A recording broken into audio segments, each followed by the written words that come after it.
Alors, je ne sais pas s'il y a des gens. Là, je suis en partage de connexion avec mon téléphone. Donc, si ça ne fonctionne pas, je passerai sur mon téléphone. Donc, dites-moi si vous m'entendez bien, si vous me voyez bien, si ça bug pas. Et si ça bug pas, je reste là. Et si ça bug, je passe sur le téléphone. Salut. Oui, ça va.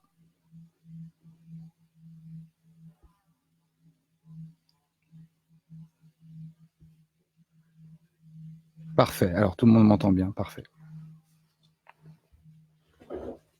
Waouh. Beaucoup de commentaires. J'essaie de suivre vos commentaires en direct, mais ils ne se défilent pas. Alors, ça marche, t'inquiète. Oui, ça va.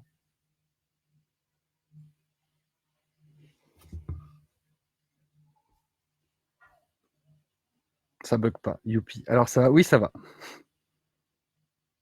Est-ce qu'il y aura une date calée à la Réunion? Oui, je vais revenir à la Réunion, jouer à la Réunion. En fait, en septembre, on va réannoncer des nouvelles dates. On va, on va, on va diffuser l'affiche du spectacle, du nouveau spectacle, parce que ce que vous avez vu pour l'instant, c'était pas l'affiche. Et après, on va annoncer de nouvelles dates. Et oui, je vais revenir à la Réunion. Il est où, Joker? Joker, il est là.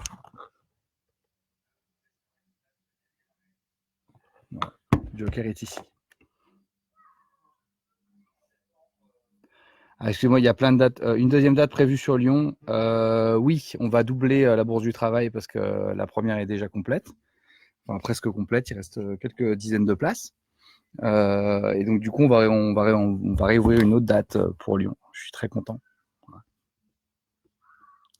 Joker va bien. Toulouse aussi. Bah, Toulouse, il y a déjà des dates. On a réouvert une date parce que les 3 dates étaient complètes. On en a réouvert une autre. Bordeaux, c'est bientôt complet, le féminin. C'est peut-être même déjà complet, je ne sais pas. Il reste quelques dizaines de places, donc on va très certainement réouvrir une deuxième, oui. On va passer au Pays Basque, bien sûr. On va passer à Châlons-en-Champagne, oui. En fait, là, pour l'instant, vous avez eu juste une petite partie des dates. Et on va ouvrir le 5 septembre. Normalement, on va vous dévoiler l'affiche. Et on va annoncer toutes les nouvelles dates.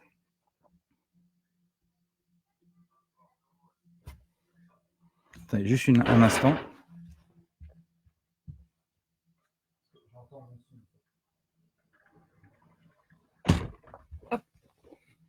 Je suis revenu. Pourquoi il n'y a pas de date à Charleville-Mézières? Parce qu'il va y en avoir une. Elles ne sont juste pas toutes annoncées.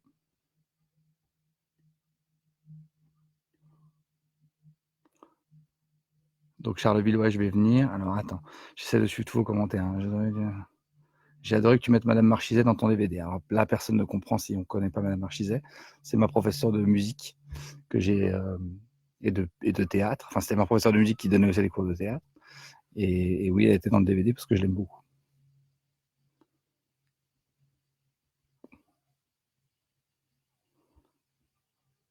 Pourquoi ne pas venir à Fontenay-le-Comte ou Niort? Mais peut-être je vais passer à Niort.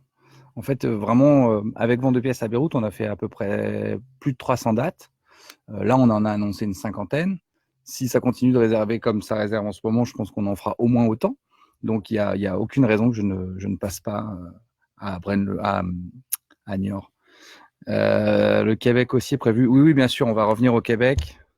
Je devrais faire plus de dates parce que ça s'est bien passé. Les 2 dates à Montréal se sont vraiment très bien passées à l'Olympia de Montréal.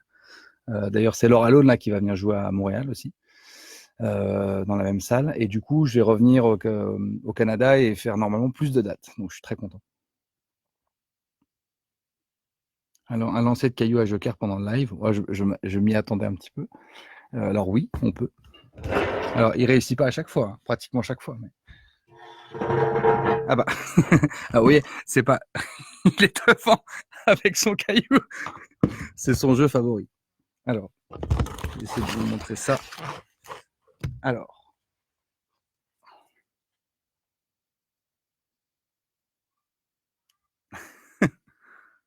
Ok. Il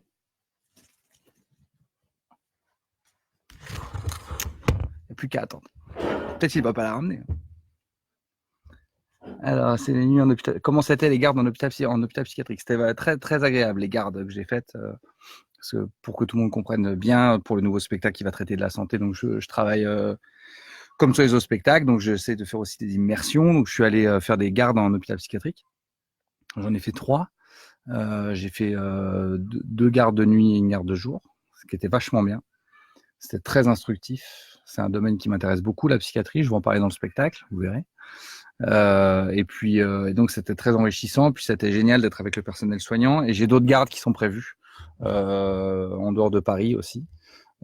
Et dans d'autres services. J'aimerais vraiment faire un peu tous les services des hôpitaux. Alors après, c'est pas toujours facile, mais la plupart des hôpitaux sont assez OK pour me recevoir. Donc voilà.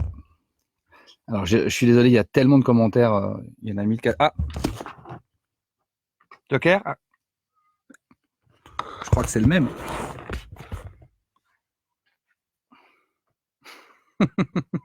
Il est vraiment fort. Voilà. Après, j'arrête parce qu'il va faire que gueuler pendant la vidéo pour que je lui relance. Alors, on va trouver le caillou aussi bien. Première partie. Y aura-t-il une première partie au spectacle? Les premières parties, c'est compliqué parce que moi, je fais toujours des spectacles assez longs. J'ai du mal à faire moins de 2 heures. Donc, du coup, c'est difficile de faire les premières parties parce que, alors, à Paris, en fait, on fait des premières parties parce que c'est un peu de la tradition, on va dire. Donc à Paris, on peut faire des premières parties. En province, c'est plus compliqué. Déjà, il y a tellement de dates que ça voudrait dire avoir quelqu'un avec moi tout le temps sur toutes les dates. Donc c'est plus simple à Paris. Donc généralement, quand on fait des premières parties, on essaie de les faire à Paris. En province, c'est vraiment compliqué. Je l'avais fait en tournée des Zéniths avec Guillaume Batz, qui m'avait accompagné sur la tournée des Zéniths de Alléluia Bordel. Mais la plupart du temps, c'est quand même compliqué. Il n'avait pas fait toutes les dates déjà, parce que voilà, c'est toujours une personne en plus à transporter. Alors sur quelques dates, ça va, mais donc il y en aura de temps en temps. T'as pas peur de recevoir des pierres sur scène? Alors on est à 1562 commentaires, donc ne vous étonnez pas si je réponds pas à vos commentaires, parce que j'essaie de les... Mais je t'adore, mais places un peu chères sur Sochheim. Alors je me permets de rebondir sur les places un peu chères, parce que je fais vraiment très attention à ce que les places ne soient pas chères. Elles sont au même prix que d'habitude. Je n'augmente pas le prix des places. C'est vraiment quelque chose auquel je fais vraiment très attention. Alors je ne dis pas que c'est pas cher. Je dis que pour rester dans une économie viable pour ma société de production, pour mes équipes, pour pouvoir payer correctement les gens, etc., je peux vraiment difficilement faire en dessous. Je me suis beaucoup exprimé sur le prix des places parce que c'est quelque chose qui me tient vraiment, vraiment à cœur. J'ai conscience que ça reste cher parce que c'est cher. Une place de spectacle à 39 €, 40 €, 41 €. Je dis pas que c'est pas cher. Je dis que je peux vraiment difficilement faire en dessous. Je fais tout pour pas les augmenter, même si j'augmente les coûts, même si j'augmente les frais, etc. Je fais tout pour pas augmenter le prix des places. À Paris, parfois, elles sont un petit peu plus chères parce que les locations de salles sont très, très, très chères à Paris. Donc, à Paris, c'est un peu plus cher. Et encore, j'essaye quand même toujours de faire des catégories qui restent accessibles aux gens qui ont des revenus plus modestes. Je fais vraiment mon maximum pour pas vous niquer sur le prix des places, mais là, je peux difficilement faire moins.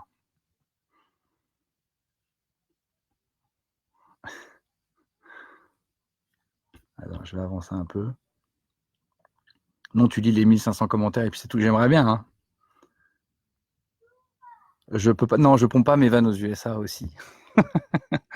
Déjà parce que je parle pas assez bien anglais. J'aimerais bien. Alors, je pourrais essayer de pomper Gad Elmaleh. Je peux essayer de faire ça. Mais il est grillé là, alors ça marche plus.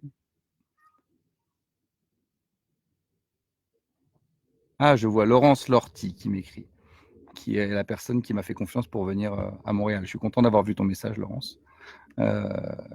Tu embrasses bien fort ton compagnon pour moi. Et je suis content de revenir vous voir. Alors, pourquoi la santé? Pourquoi le thème de la santé? Alors, le thème de la santé, alors, pour un sujet, alors, pour plein de raisons différentes. Déjà parce que j'ai la sensation que les gens commencent à faire de plus en plus attention, enfin, se rendre compte, en fait. En fait, j'ai toujours fait des spectacles à thème basés sur du ressenti. Donc, par exemple, la religion, c'est parce qu'au moment où j'ai voulu le premier spectacle, c'est parce que j'avais l'impression qu'il y avait vraiment une crise communautaire, une crise identitaire, que j'avais l'impression que qu'il y avait beaucoup de communautés religieuses qui n'arrivaient pas à trouver leur place, qui se sentaient pas bien, qui se sentaient pas, et qu'il y avait des conflits basés surtout sur du malentendu. Et moi qui ai grandi dans les milieux plutôt modestes, j'ai toujours vu les gens plutôt bien s'entendre.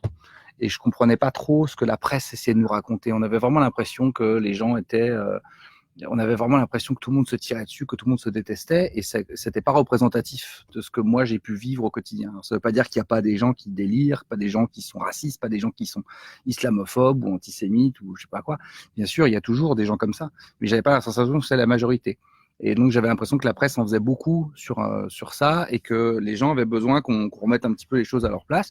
Donc je me suis mis à étudier la religion, bien qu'étant athée, et je crois que le spectacle est arrivé à un bon moment et j'ai pu démontrer en étant sur scène, en amenant la Bible, le Coran, la Torah sur scène, qu'on pouvait lire la Bible, le Coran, la Torah sur scène, se moquer des religions sans avoir forcément de soucis, etc. Et donc c'était à un moment donné dans la société où je pense que c'était bienvenu. Ensuite, il y a eu vent de pièces à Beyrouth. Là, c'est parce que, avec le printemps arabe, tout ça, je sentais que les gens commençaient à s'intéresser de plus en plus à ce qui se passait à l'extérieur de leur pays, grâce à Internet, et que je me suis intéressé moi aussi à ça. Donc, je me suis dit, c'est peut-être intéressant d'en parler. Et puis, il y avait eu déjà un attentat, etc. Enfin, donc, c'était un sujet qui me semblait intéressant d'aborder et important. Et pour la santé, c'est la même chose. C'est-à-dire que là, en fait, j'ai la sensation que les gens font de plus en plus attention à eux, à ce qu'ils mangent, à faire du sport. On sent qu'il y a une envie avec le bio, on sent qu'il y a quelque chose dans l'air qui fait que les gens commencent à se dire attends, est-ce que je bouffe pas de la merde, est-ce que je me fais paniquer. On commence à sentir une méfiance des médicaments, voilà. Et puis donc il y a ça, et puis aussi parce que moi j'ai dû affronter des problèmes il y a plus de 3 ans maintenant, des problèmes que j'avais avant, mais que j'ai commencé à traiter il y a 3 ans. Plusieurs problèmes différents, dont je me suis à peu près sorti, à peu près, hein. Pas tout, mais à peu près.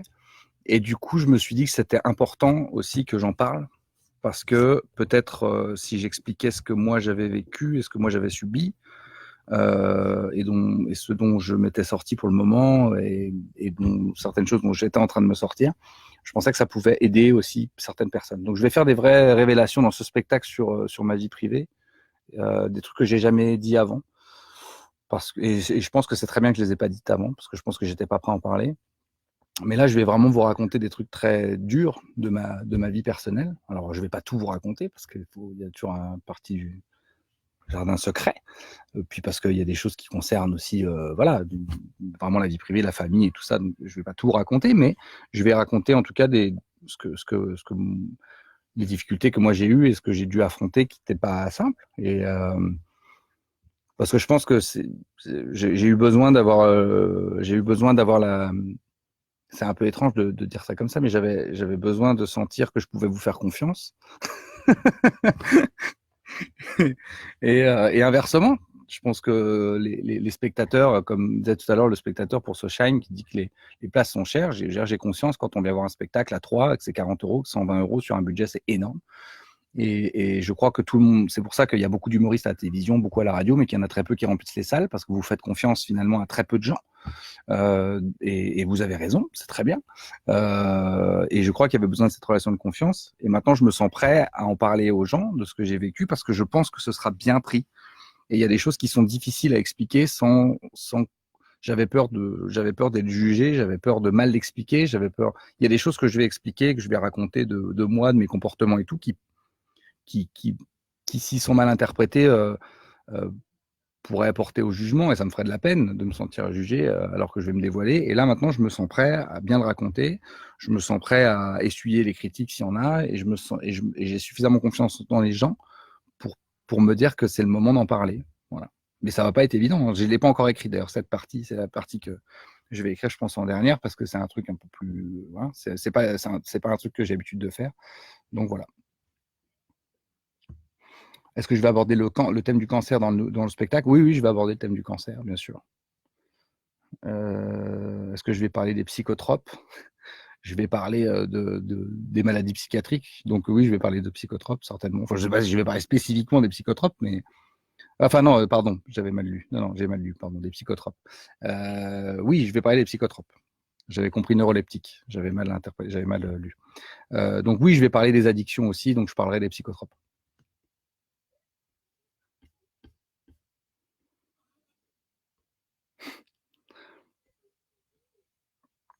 Alors je continue à lire.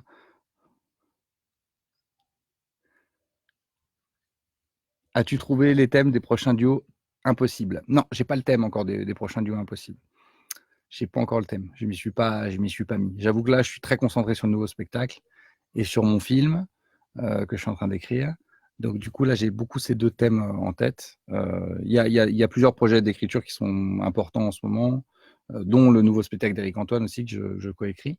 Donc j'ai 3-4 gros projets d'écriture qui font que j'ai des deadlines à respecter. Alors, j'arrive à faire un certain nombre de projets en même temps, mais du coup, je bloque un peu le reste. J'ai 3 projets, voilà, j'ai 3-4 projets dans la tête d'écriture. Les duos impossibles, je sais que j'ai encore quelques mois. Je vais commencer à inviter les gens en septembre, mais j'ai encore quelques mois pour trouver le thème.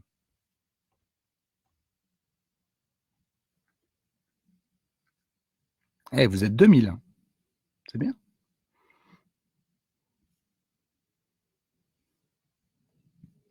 Est-ce que je suis hyper actif? Oui, oui, oui.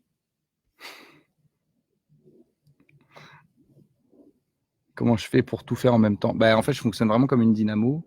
C'est-à-dire que, en fait,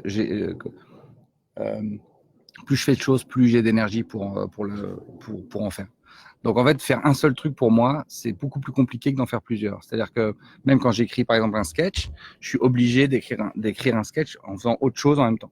Donc c'est comme ça que je fonctionne. Donc j'ai toujours fonctionné comme ça. Mais alors maintenant j'ai compris pourquoi aussi. Ça fait partie des choses que je vais raconter dans le spectacle. Mais bon, ça c'est pas des trucs graves. Hein. Ça va, c'est cool. Enfin, c'est cool. C'était compliqué à l'école, mais à partir du moment où j'ai quitté l'école et que j'ai fait mes propres méthodes de travail et que je me suis compris, que j'ai compris comment je fonctionnais, maintenant je me prends plus la tête. Je sais que j'écris 5 lignes d'un sketch et après je fais autre chose pendant 10 minutes et je reviens, je continue le sketch et ainsi de suite. Il faut toujours que j'ai dans le petit moment présent déjà plusieurs choses à faire et en général, il faut que j'ai plusieurs choses à faire. C'est pour ça que j'ai monté avec mon ami Michael Dion et mon associé Michael Dion les boîtes, qu'on a produit des artistes, qu'on a ouvert plein de choses, qu'on a monté plein de boîtes et tout ça, parce que au-delà du souci d'indépendance, moi je voulais être indépendant pour justement pouvoir faire des prix, les prix que je voulais, pour pas être dépendant de quelqu'un, pour être vraiment libre de mes propos, etc., etc. Mais au-delà de cela, c'est parce que j'ai vraiment besoin d'être tout le temps en train de faire des choses nouvelles et en même temps. Est-ce que je suis dyslexique? Non. J'ai beaucoup de trucs, mais j'ai pas ça. En même temps, vu toutes les fautes d'orthographe que je fais, j'en sais rien. Parce que peut-être je suis dyslexique, c'est jusqu'au milieu des fautes d'orthographe, on ne sait pas trop déceler.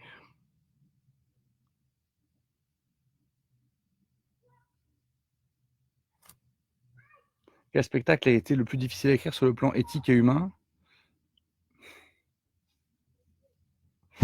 Franchement, je ne vais pas faire de langue de bois, mais aller aborder le vent de pièces à Beyrouth, c'était la même chose. C'était aussi difficile parce que, en fait, ce qui est compliqué quand on va sur ces thèmes-là, c'est que il faut réussir à rester objectif. On l'est pas. Moi, dans la vie, si tu me connais dans la vie, je suis pas toujours objectif. Parce qu'il y a des trucs qui m'énervent plus que d'autres, parce que j'ai un passif, parce que j'ai des failles, parce que j'ai vécu des choses qui font qu'il y a des choses où je vais plus m'énerver, ou je vais parfois même être injuste sur des sujets, ou dire des mots qui dépassent ma pensée, etc., sur des sujets dans la vie de tous les jours. Et j'essaye de pas le faire sur scène. Donc ça déjà, c'est inhérent à tous les spectacles, à tout ce que je peux écrire. C'est que parfois, quand je vais sur un sujet, je me dis attention, là, je suis en train de parler de moi et de ma manière de voir les choses et pas d'une manière globale. Je perds un peu d'objectivité. Donc déjà, c'est dur de pas se servir de la scène pour pouvoir passer ces trucs un peu perso. On dit tiens, c'est bien, je vais balancer un pic là. Donc il faut essayer d'être le plus juste possible.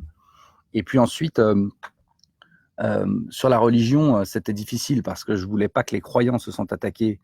Je voulais que les extrémistes religieux se sentent attaqués et je voulais passer un message pacifique tout en étant très rentre-dedans parce que le but c'était pas non plus que les croyants, c'était pas non plus que les gens me disent t'es trop gentil avec les croyants. Donc je voulais me moquer de la religion tout en étant dans ce que j'estimais être du respect de la foi, tout en étant très très méchant avec et très rentre-dedans avec l'extrémisme religieux. Sur vent de pièce à Beyrouth, c'est compliqué parce que c'est pareil. Tu vois, quand tu vas sur le conflit israélo-palestinien, moi j'ai rencontré des Israéliens qui voulaient la paix, des Palestiniens qui voulaient la paix. Donc c'est comme ça que j'ai réussi à être à peu près objectif. Tu vois, c'est que j'ai pris, je me suis pas juste dit je vais dans un camp ou dans un autre. J'ai dit je vais aller voir les deux qui veulent la paix. Parce qu'au moins si je dis une connerie, ça mettra pas d'eau au moulin à ceux qui veulent la guerre. Quand tu parles d'histoire, quand tu parles de terrorisme, d'attentats. Le début du spectacle devant de pièces à Beyrouth, il est quand même compliqué. Hein, quand j'arrive sur scène et que je traite du Bataclan 3 mois après le Bataclan dans une grande salle parisienne, c'est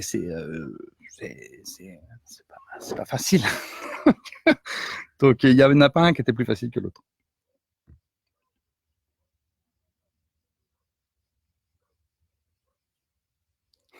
Vous me demandez plein de choses sur mon état de santé psychiatrique. Mais il y a des trucs vrais. Hein. Des trucs vrais. Mais ça, c'est pas les choses les plus graves. Les choses les plus graves, normalement, vous pouvez pas trop les dire.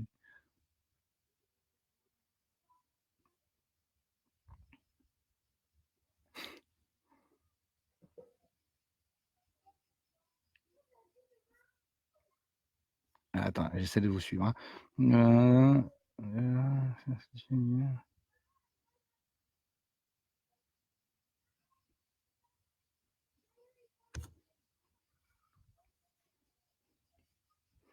Alors, tu veux dire que tu te brides sur scène par rapport à ta personnalité, que tu joues le rôle de quelqu'un plus gentil que toi? Non, non, c'est pas ça. Ça s'appelle réfléchir avant de parler, ce que je fais. C'est-à-dire que quand tu es avec des amis à table, tu peux dire un truc, ça n'a pas d'impact. Parce que les gens te connaissent, les gens connaissent ta personnalité, les gens connaissent les sujets sur lesquels tu es plus sensible. Et puis, tu peux revenir en arrière, t'excuser, dire ah, pardon, j'aurais pas dû dire ça. Sur scène, tu peux pas. Et puis, sur scène, tu as un pouvoir sur les gens qui t'aiment, qui te font confiance, qui fait que tu ne peux pas te permettre de réfléchir avant de parler. Il faut réfléchir avant d'écrire et réfléchir en parlant. Donc c'est pas que je joue un rôle, c'est que j'essaie de donner la meilleure version de ce que je suis.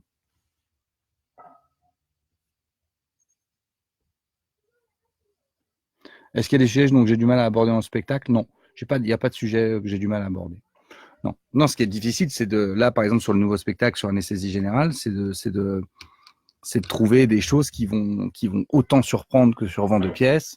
Là, je passe beaucoup de temps à regarder Vent de pièces et Alléluia Bordel pour voir ce que je peux améliorer, ce que je peux garder, ce que je dois garder, ce qui était euh, essayer d'être le plus surprenant possible. Vent de pièces à Beyrouth, c'est un spectacle qui a marqué. Il y avait parce qu'aussi il y avait de l'actualité, il y avait cette triste actualité. Donc il y a eu plein de choses. Il y a eu un contexte avec Vente de pièces à Beyrouth qui a fait aussi l'impact des propos, etc. Alors là aussi, il y a de l'actualité parce que tout le monde est en grève dans les urgences, etc., etc. Mais c'est la plus grande peur, c'est de décevoir les gens. C'est de se dire, est-ce que je vais arriver à écrire quelque chose qui est à la hauteur de leur attente, et qui va autant les surprendre et autant les faire rire et puis là, je vais livrer encore une fois des parties de moi dans ce spectacle. Donc, je suis voilà. Mais après, c'est moi qui veux ça aussi. Je veux du risque. Mais j'espère surtout arriver vraiment. C'est une phrase que je dois répéter tous les jours. C'est j'espère que les gens vont être contents de ce que j'ai écrit. Parce que ça serait terrible pour moi de me rendre compte que j'ai pas été à la hauteur de l'attente des gens. Mais il n'y a pas de sujet qui me font peur. Décevoir me fait peur. En fait, plaire aux gens sans te faire trop d'ennemis. Ah non, c'est pas de me faire trop d'ennemis, parce que je me fous complètement de me faire des ennemis. Moi, ce que je veux, c'est être cohérent avec moi-même. En fait, je me fous complètement des conséquences de ce que je dis à partir du moment où je suis cohérent avec ce que je dis. C'est-à-dire que j'ai l'impression d'avoir dit ce que je pensais réellement. Euh, à partir du moment où j'ai vraiment dit ce que j'avais au fond du cœur et au fond des tripes, je me fous totalement d'avoir des problèmes. J'ai pas peur. J'ai pas peur de quelqu'un qui est pas d'accord avec moi. J'ai pas peur de. Si j'avais eu peur de me faire des ennemis, j'aurais écrit d'autres spectacles, j'aurais fait d'autres sketchs. Donc non, non, je cherche pas à me faire des ennemis, mais à partir du moment où j'ai vraiment l'impression de dire quelque chose de juste, je me fous complètement de la réaction des gens qui peuvent mal le prendre.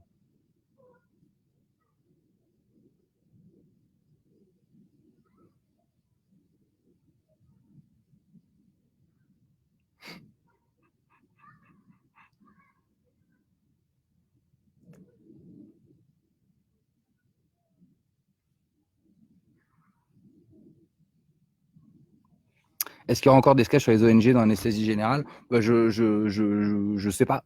Je sais pas. Après, je vais essayer d'aller attaquer d'autres trucs. Après, si je trouve vraiment un super truc sur les ONG, enfin, super truc, on se comprend. Si je trouve vraiment un énorme scandale que ça me semble important, mais je vais pas aller creuser les ONG. Je vais essayer de faire autre chose que ce que j'ai déjà fait dans Vent de pièces à Beyrouth. Je pense que le message sur les ONG, il est bien passé dans Vent de pièces à Beyrouth.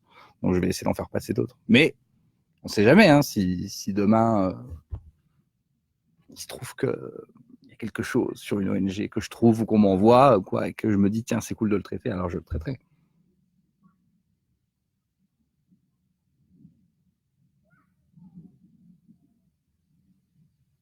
À la fin du spectacle précédent, tu as dit que tout le monde de la pharmacie allait prendre cher. Non, j'ai pas dit que tout le monde de la pharmacie allait prendre cher, parce que déjà, cette phrase ne veut rien dire. Donc, je suis sûr, j'ai pas dit ça. J'ai pas dit, et tout le monde de la pharmacie va prendre cher. C'est sûr que j'ai pas dit ça. C'est sûr. Non, je pense que j'ai ironisé sur le fait que les gens dans le monde de la santé allaient prendre cher, mais, euh, mais en réalité,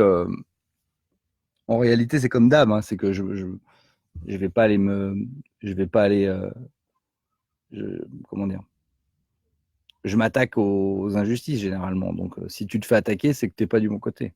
Normalement, si t'es une infirmière qui galère à avoir des jours de congé, qui bosse je sais pas combien d'heures par jour et qui a du mal à payer son loyer parce qu'elle est sous-payée, logiquement, c'est pas toi que j'attaque. Tu vois. Logiquement, toi, tu vas plutôt être contente de ce que je vais raconter dans le spectacle. Le but, c'est quand même d'attaquer ce que j'estime être des injustices, des inégalités, et du foutage de gueule et aussi des choses dangereuses. Parce que ce qui est bien avec la santé, c'est qu'on met le doigt sur des choses qui sont terribles pour les gens, juste parce qu'on leur dit pas.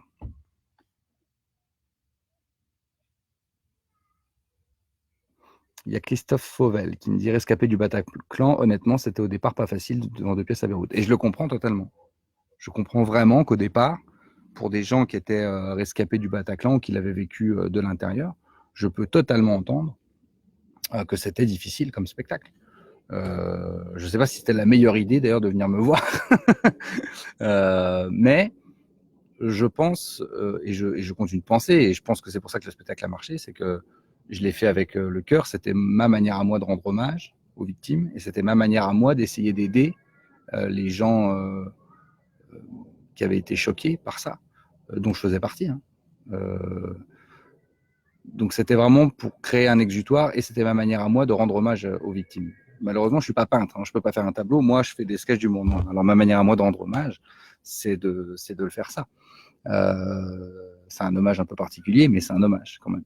Moi, je trouve que ce qui est insultant, c'est de pas en parler. C'est pas d'en parler.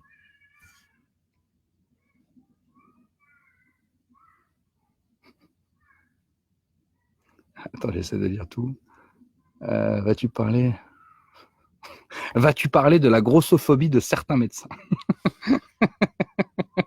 Je sais pas. Ça me semble hyper spécifique comme thème de sketch. Parce que la grossophobie de certains médecins, ça va pas parler à beaucoup de monde. Je sais pas encore. Le spectacle n'est pas terminé. Vous savez, moi, je fais pratiquement 1 an et demi, 2 ans de recherche avant de commencer à écrire. J'ai commencé à écrire il y a quelques semaines. Alors, j'ai des centaines de pages de notes, mais ça fait 1 an et demi que je travaille le spectacle et les thèmes et que je rencontre des gens, des journalistes, des médecins, des urgentistes, enfin, voilà, de tout. Donc, je sais maintenant les thèmes, j'ai la structure dans les grandes lignes du spectacle et j'ai commencé à écrire dessus il y a quelques semaines. Puisque moi, j'emmagasine, je digère et après, je me mets à écrire. Monique, qui me dit j'ai 74 ans et pour moi tu es le meilleur, je te suis depuis Honda et j'ai entièrement confiance en tes spectacles futurs. Eh bien Monique, je suis ravi de lire ça. Je suis ravi que tu crois en mon futur quand tu n'en as plus beaucoup toi-même. Merci Monique.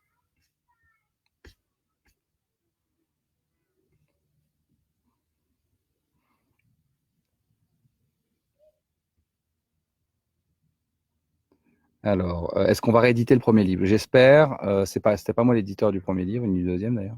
Le troisième, je pense que j'éditerai moi-même, mais le premier et le deuxième, c'est pas moi. Donc, j'essaye en fait de voir pour essayer de faire un coffret avec le premier DVD, le premier livre, le deuxième DVD, le deuxième livre.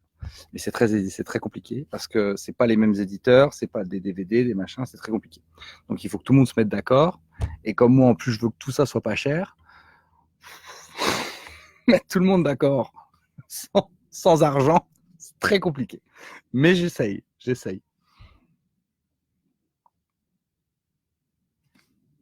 Qu'est-ce que ça fait d'avoir autant de dates complètes en avance? Alors là, j'ai halluciné en voyant les réservations parce qu'on n'a fait aucune publicité, on a juste lancé sur les réseaux sociaux.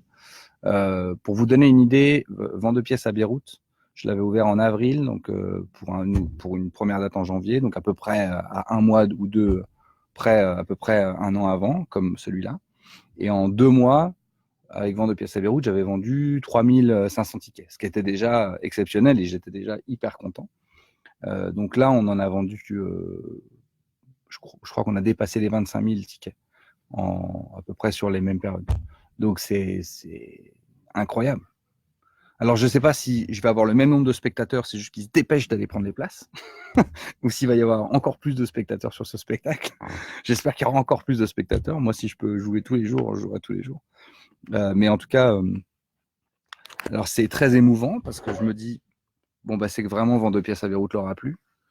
C'est très grisant et ça fout vachement la trouille aussi. Parce que je me dis, putain, il faut vraiment être à la hauteur de cette attente. De voir qu'il y a des dates qui sont complètes comme ça, presque un an avant, c'est sans aucune publicité, sans aucune télé, sans aucune radio, sans rien. Juste en mettant les dates sur Internet, c'est génial. Parce que je sais que là, il y a encore des dizaines et des dizaines et des dizaines et des dizaines de milliers de personnes qui sont pas au courant que je joue et qui vont vouloir prendre des places quand ils vont le savoir. Donc on a énormément d'avance et c'est incroyable. C'est incroyable. Donc j'espère vraiment que le spectacle va être à la hauteur.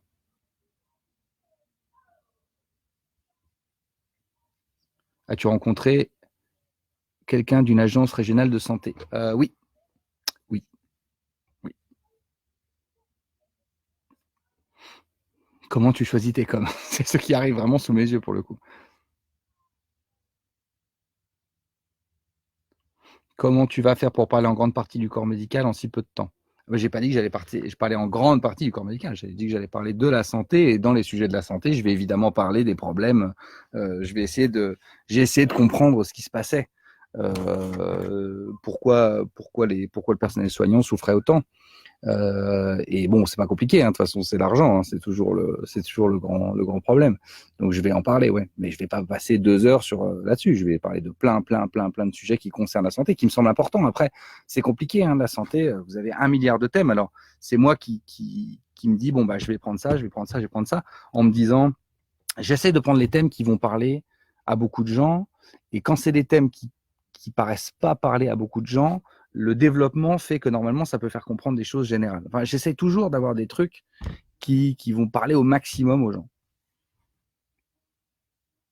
Est-ce que je vais utiliser ma maison d'édition pour d'autres artistes que moi? Oui. Bah, déjà, tous les artistes que je produis ont la possibilité, s'ils le veulent, mais ce n'est pas une obligation, de passer par ma maison d'édition.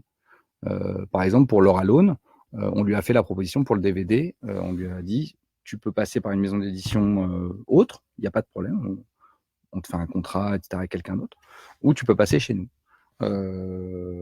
A priori, elle a décidé de passer chez nous, mais il n'y a vraiment aucune obligation. Et elle sait très bien qu'on n'aurait absolument pas fait la gueule si elle avait dit non, je peux passer par, je sais pas, France Télévisions ou Universal ou quoi. Elle avait vraiment le loisir de le faire. Donc en gros, nous, on est très ouverts. Et qui dit très ouvert dit pas fermé. Ça veut dire qu'il n'y a aucun problème. On propose à tous nos artistes d'être édités chez nous, mais s'ils ne veulent pas être édités chez nous, ils ne sont pas obligés.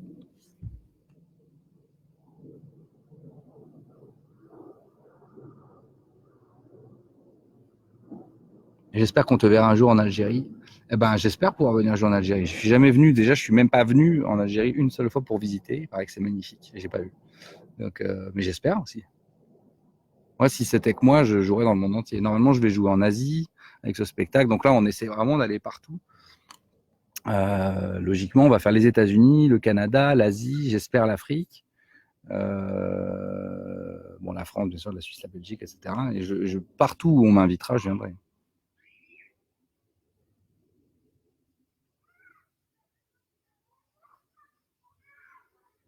Est-ce que mon regard a changé sur les pathologies psy après tes gardes? Non. Non, parce que j'ai un passif et des expériences dans le domaine qui font que j'avais déjà un regard plutôt bienveillant et plutôt renseigné sur le sujet.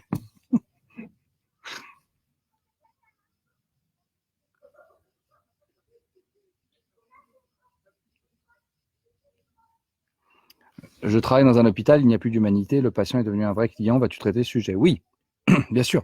C'est un peu tout le thème du spectacle, hein. C'est de montrer aux gens que malheureusement, il y a des choses qui vont bien aussi, hein. Le but, c'est pas d'enfoncer des portes ouvertes et d'être putassier, de chercher absolument tous les problèmes partout. Mais effectivement, le spectacle, le prisme du spectacle, c'est comme de montrer que généralement, l'argent passe avant votre santé. Souvent. Et c'est pas de la faute des personnels soignants.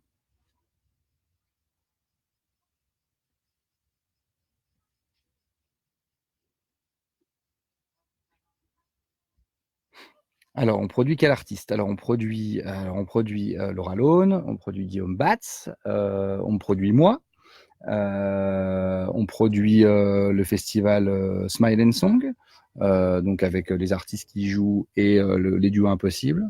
On produit le festival CFA, le Comedy Festival africain, le premier festival d'humour africain en France. On produit donc du coup aussi les artistes africains en France. Et après, on produit Philippe Croison. On s'occupe aussi de lui au niveau de ses conférences, etc. Parce qu'on fait aussi du développement de carrière, on donne aussi des conseils de carrière et on fait de la conférence, etc. On vient d'intégrer Vincent Parisi, champion du monde de Jiu-Jitsu, qui nous a confié aussi sa carrière. Donc, il fait maintenant des conférences, voilà. On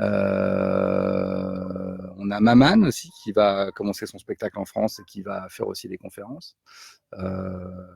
Voilà, dans l'ensemble, c'est à peu près. Je crois que j'ai dû oublier certainement des gens et des artistes, mais on va dire dans les grandes lignes, c'est ça. Et on va avoir. Il y a une grosse surprise bientôt. Il y a un artiste avec qui avec qui je vais travailler, retravailler, et sur le spectacle et dans la production. Et je pense que les gens vont être. Je pense que ça va faire beaucoup rire les gens. Et moi, je suis très, très heureux que cet artiste nous rejoigne. C'est une surprise. Je ne vous dirai pas qui c'est. Vous pouvez faire des suppositions si vous voulez. Mais je pense que c'est quelqu'un que vous aimez bien et je suis très heureux qu'il fasse appel à moi, qu'il me fasse confiance pour gérer son nouveau spectacle sur scène. Vous verrez bien. Mais on n'est pas en recherche d'artistes, en fait. C'est ça le truc aussi. C'est que moi, je fonctionne que au coup de cœur. On n'est pas. Moi, je suis devenu producteur par hasard. C'est parce que j'ai rencontré Laura Lone, qu'avant, j'avais coécrit le spectacle de Constance et que je trouvais que j'étais pas d'accord avec les choix de production, à tort ou à raison, mais en tout cas, j'étais pas d'accord avec les choix de production. Et du coup, je me suis dit, si un jour je réécris pour quelqu'un ou avec quelqu'un, je referai pas l'erreur de pas me mêler de la prod parce que je trouvais que c'était pas bien la manière dont ça avait été géré avant. Et du coup, quand j'ai rencontré Laura Lone, je me suis dit, et qu'on a commencé à parler de travail ensemble, je me suis dit, dans ce cas-là, peut-être c'est bien que je produise. Et donc, j'ai dit à Laura, j'ai jamais produit personne, est-ce que tu es OK pour que je te produise? C'est la première, peut-être je suis un très mauvais producteur, on verra bien. Et elle m'a fait confiance. Donc, j'ai monté la boîte de prod avec Michael pour Laura presque. Enfin, comme on produisait déjà les spectacles en Belgique, on produisait déjà des émissions de télévision, mais on ne produisait pas d'artistes. Et on me coproduisait moi seulement.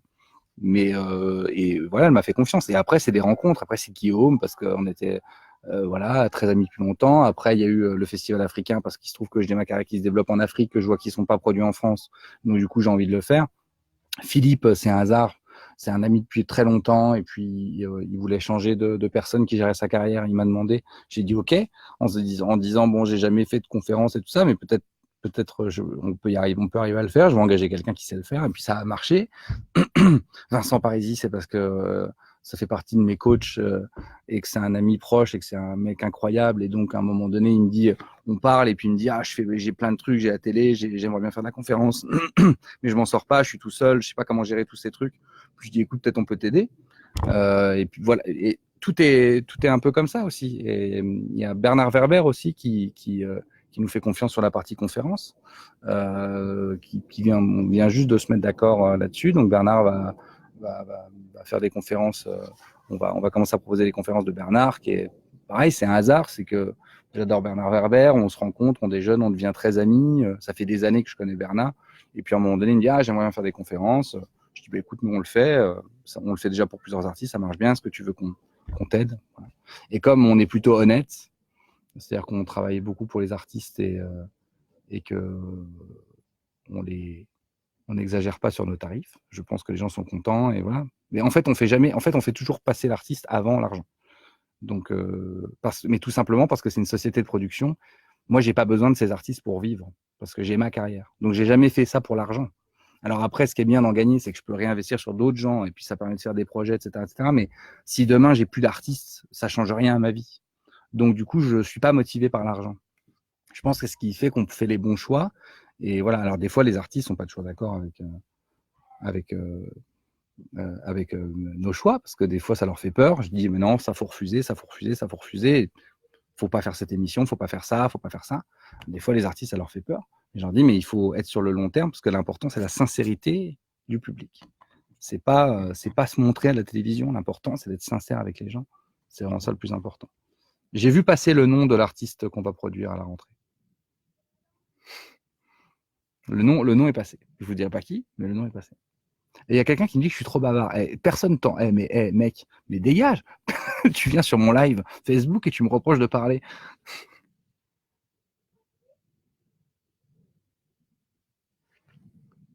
D'autres dates à Nancy. Oui, je sais que Nancy est complet. On va réouvrir une date à Nancy. Donc, je sais pas où, mais je sais pas si ce sera Salle Poirel ou au Zénith, mais en tout cas, on réouvrira une date à Nancy. Je peux pas vous payer l'apéro, je suis à l'eau.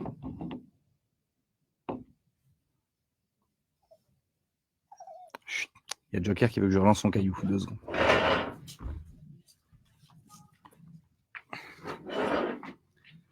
À quand un film et toi en tant qu'acteur? Eh ben très bientôt, parce que j'ai eu la chance d'être contacté par Saïd Beltibia, qui fait partie de la bande de Kim Chapiron, de Ledge, de Romain Gavras, etc. C'est un peu le dernier des 4 qui va faire son premier long métrage. Donc c'est très attendu par le métier parce que c'est un collectif de réal et à chaque fois qu'il y en a un qui s'est lancé, ça a marché.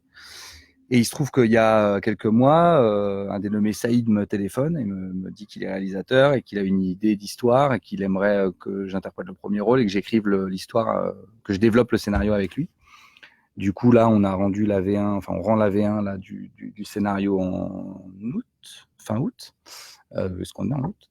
Et donc, logiquement, ça sera un tournage juillet-août 2020 pour une sortie en 2021. Donc, ça y est, j'avais déjà eu un film, hein, sauf qu'on a porté plainte et tout ça. Donc, j'avais déjà écrit un scénario dans lequel je devais jouer, sauf que le scénario, c'est encore au tribunal, donc je peux pas, il faut que je fasse attention à mes propos. Mais d'après moi, le scénario m'a été un petit peu. D'après moi, on m'a pris mon scénario, on l'a un peu réécrit alors que j'étais pas d'accord, un peu beaucoup. Donc j'ai refusé qu'il y ait mon nom, j'ai refusé de jouer dedans et j'ai porté plainte. Pour pas qu'ils le sortent, ils l'ont sorti quand même, mais j'ai porté plainte quand même. Et voilà, et donc la justice tranchera, savoir si j'ai tort ou j'ai raison. Mais en tout cas, j'ai pas voulu, encore une fois, parce que j'ai pas voulu céder à la pression de ah ben c'est ton premier film, donc accepte ça, accepte ça, accepte ça, accepte. J'ai accepté quelques trucs et puis en fait au fur et à mesure que j'acceptais, jusqu'à un moment donné où c'était plus mon film, c'était plus ce que j'avais écrit. Et voilà. Et donc j'ai dit bah tant pis, je porte plainte et tout le monde m'a dit mais il faut surtout pas faire ça, t'es encore personne dans le cinéma, si tu commences avec ton premier film à porter plainte, on ne te proposera plus rien. Et puis derrière on m'a proposé des scénarios que j'ai refusés en me disant mais t'es malade, faut pas refuser les scénarios, t'es personne dans le cinéma, donc il faut accepter les rôles qu'on te propose. Et j'ai dit oui mais j'ai pas envie de jouer ces rôles, donc non. Et puis finalement eh ben, il y a Saïd qui est venu et puis qui me propose un long métrage qui est produit et qui sortira et dans lequel je vais pouvoir faire ce que je veux, écrire ce que je veux. J'ai totale liberté d'expression. C'est Iconoclast, la production Iconoclast qui produit et j'ai totale liberté. Ils me font totalement confiance et je travaille avec des gens de confiance et je vais enfin pouvoir faire mon premier film. Je vais m'éclater et je suis ravi et c'est un réal génial. Et le tournage va se passer au Sénégal. Quand vous comprenez, je peux pas parler de l'histoire encore, mais vous comprenez pourquoi. Voilà. Et comment c'était le tournage avec Aaron? Alors voilà un rôle que j'ai accepté parce que j'ai trouvé que le rôle était super drôle. Donc le film est très drôle en soi, c'est un péplum, c'est une parodie de péplum, c'est vachement bien. C'est très drôle. Et j'avais je sais pas, on va me voir 4-5 minutes dans le film, peut-être 3 ou 4. Après, tout le film est comme ça, c'est que des guests. Mais par exemple, ça, j'ai accepté parce que le truc me faisait rire. le personnage que je devais interpréter me faisait rire. En fait, je me fous complètement de la longueur du personnage qu'on veut me donner. Moi, si on me propose un rôle de 3 minutes dans un film et qui est mortel, je le fais. Si on me propose un long métrage avec un premier rôle, comme on m'a déjà proposé, que j'ai l'impression d'être pas pour moi, je le fais pas. Tu te bronzes comment? Je fais beaucoup de canoë.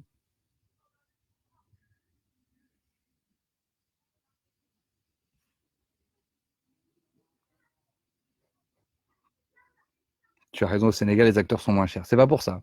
C'est parce que ça se passe au Sénégal. Et que du coup, c'était quand même moins cher d'aller tourner au Sénégal que de reproduire le Sénégal à Paris.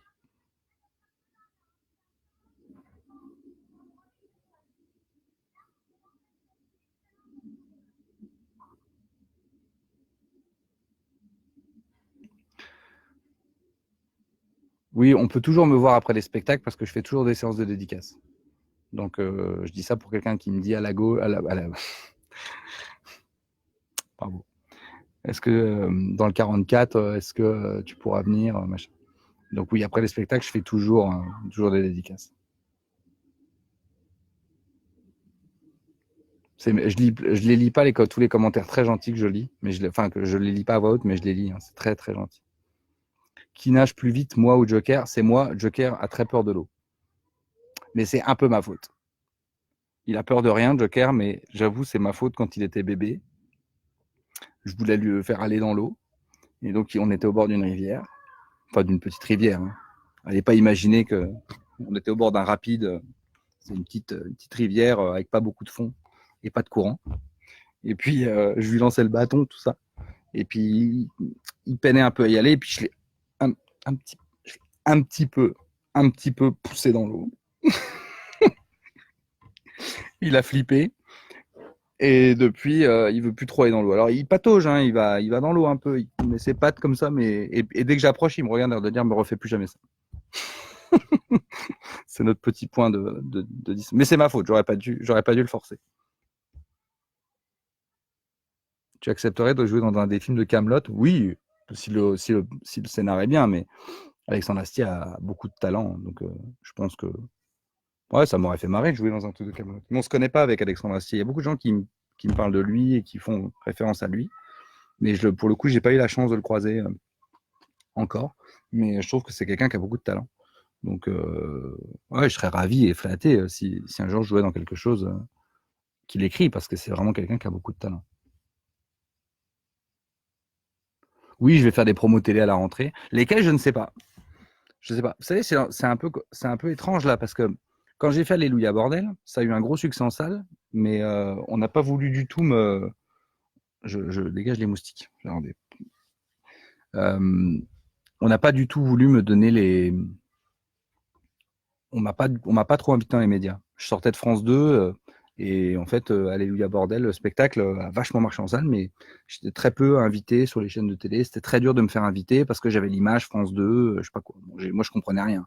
Avant d'être connu, on me disait tu peux pas passer à la télé tant que t'es pas connu. Et maintenant que j'étais connu, on peut pas passer à la télé parce que je suis connu sur une chaîne. Je comprenais rien à ce qui se passait, mais bon, voilà.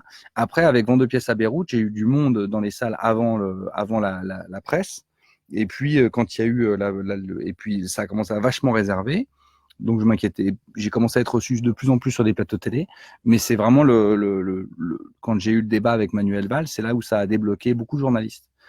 Ça a suscité un intérêt qui fait qu'il y a plein de journalistes qui n'étaient pas venus voir le premier spectacle, qui sont venus voir le deuxième, qui ont aimé le deuxième. Et du coup, j'ai commencé à être invité. Du coup, sur ce troisième spectacle, je ne sais pas du tout comment ça va se passer parce que, a priori, maintenant, je peux aller à peu près n'importe où. Mais je ne sais pas quelle émission va vouloir voir le spectacle avant de me recevoir, quelle émission va accepter de me recevoir avant d'avoir vu le spectacle. Donc, on va voir. Mais a priori, je vais passer un peu partout.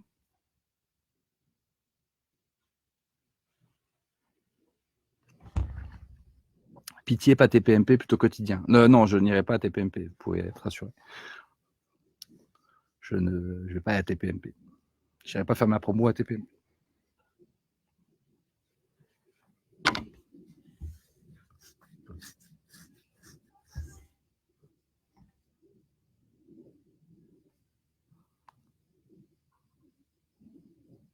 Comment tu gères la pratique du jiu-jitsu en tournée?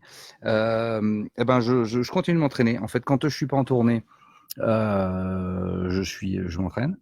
Et quand je suis en tournée, soit je vais en salle, soit je vais dans des clubs locaux, si j'ai le temps, si je reste 2-3 jours, soit je m'entraîne seul. Mais dans tous les cas, je m'entraîne. Après, généralement, je vais en tournée. Je fais 300 dates en 2 ans, donc j'ai quand même 6 mois de l'année où je suis sur place, où je peux m'entraîner. Les 6 mois où je suis en tournée, je m'adapte. Mais il y a toujours quelque chose à travailler dans les arts martiaux. Donc de toute façon, c'est pas grave. Si pendant 3 jours ou 4 jours, je peux pas aller en salle, je vais travailler mes esquives, je vais travailler mes jambes, je vais travailler. Il y a toujours quelque chose à travailler. Et puis là, j'ai la chance, et d'ailleurs, je vous remercie parce que c'est grâce à vous. J'ai une chance terrible, c'est que j'avais un rêve. Je m'étais toujours dit, si un jour j'ai une maison, j'adorerais me faire mon propre dojo quelque part dans la maison. Et il se trouve que dans la maison que j'ai achetée il y a quelques années, il y a un sous-sol semi-enterré, alors, un grand sous-sol qui me sert à rien parce que je sais pas, parce que je sais pas comment font nos parents et nos grands-parents pour remplir des grands garages comme ça. Moi, il était vide, je ne sais pas quoi en faire. Et du coup, je me suis offert ce petit cadeau, c'est que j'ai fait faire une salle de jiu-jitsu et de boxe dans mon sous-sol. Donc, normalement, quand je rentre de vacances, ça sera terminé. Et, et voilà. Et donc, du coup, en fait, c'est génial parce que je vais pouvoir m'entraîner encore plus parce que j'aurai ma salle chez moi. Donc, même tous les jours où ce sera compliqué, ou juste je suis en. Parce que ça arrive des fois où j'arrive, je sais pas, je vais rentrer le dimanche à 16h et je repars le lundi à 10h. Donc là, je peux pas m'entraîner. Ben là, je pourrais m'entraîner. Donc, ça, c'est vraiment cool. Et merci parce que c'est grâce à vous que j'ai pu m'offrir ça. Et la maison et le dojo. C'est quand même un grand luxe d'avoir un dojo dans son sous-sol.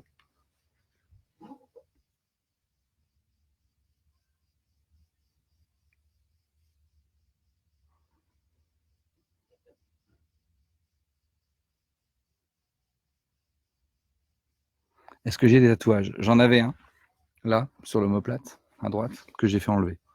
Parce que j'ai fait ça quand j'étais dans mon quartier, que j'avais 16 ans.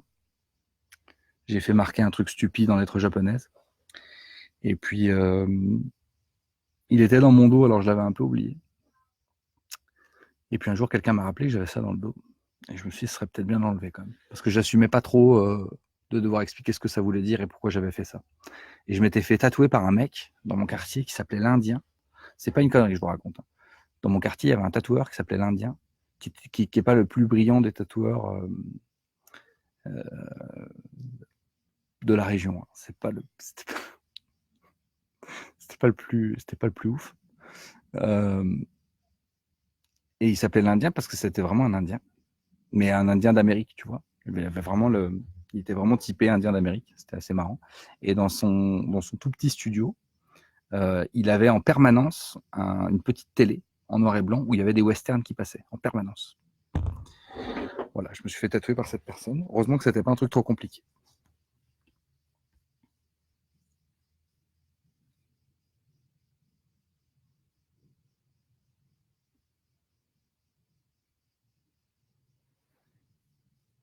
J'ai vu quelqu'un qui. Ah, il y a Stéphanie qui me dit il est mort l'Indien il y a peu. Donc je suppose que tu es quelqu'un de mon quartier, Stéphanie, et que tu m'apprends que la personne qui m'a tatoué est décédée. Ben, je suis triste parce qu'il était très gentil. C'est pas le meilleur des tatoueurs, mais il était très gentil. Il m'a tatoué quand j'avais, je crois, même pas 16 ans.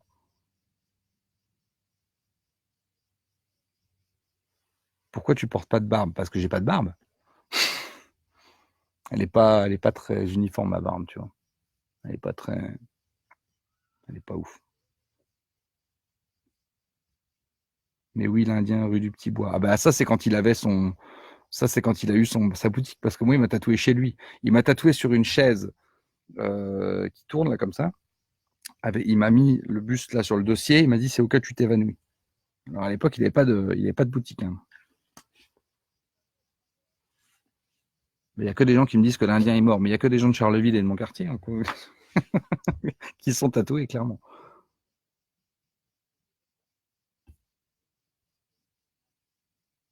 La musique prochaine de ton spectacle, ça sera toujours Fat Lame. Oui, ça sera toujours Fat Lame.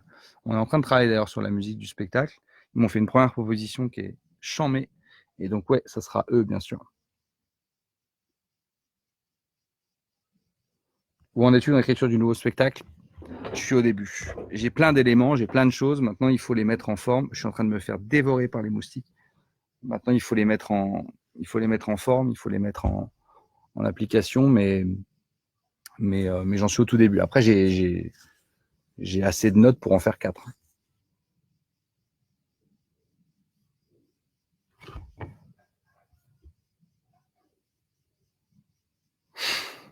Des gens qui parlent de la mort de l'Indien.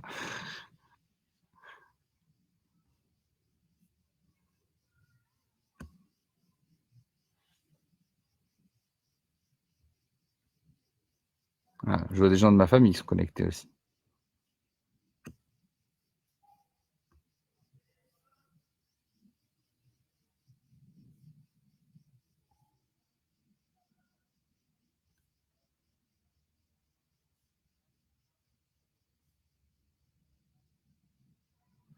Tu vas avoir fini l'écriture avant la représentation, oui. Ah oui, moi je fais pas partie de. Je sais qu'il y a des collègues qui font ça, qui vont sur scène avec carrément des blocs-notes. Moi j'ai vu des mecs arriver sur scène avec des blocs-notes. Des gens connus, hein. Des blocs-notes, quoi. Genre il dit je suis en rodage, mais c'est même plus en rodage, il est carrément en écriture, le mec. Le mec arrive avec son texte, il fait des vannes et si ça marche pas, il les raye devant les gens. Je vais arriver avec quelque chose qui me semble être prêt. J'essaie d'arriver avec un spectacle qui est prêt et j'adapte sur ce qui me semble être prêt. J'arrive avec un truc où je me dis voilà, là je suis normalement c'est le mieux que je puisse faire. Et maintenant c'est le public qui va me dire ce qui marche et ce qui marche pas. Mais j'arrive avec quelque chose qui me semble être prêt. Ça l'est pas, mais j'ai l'impression que c'est prêt.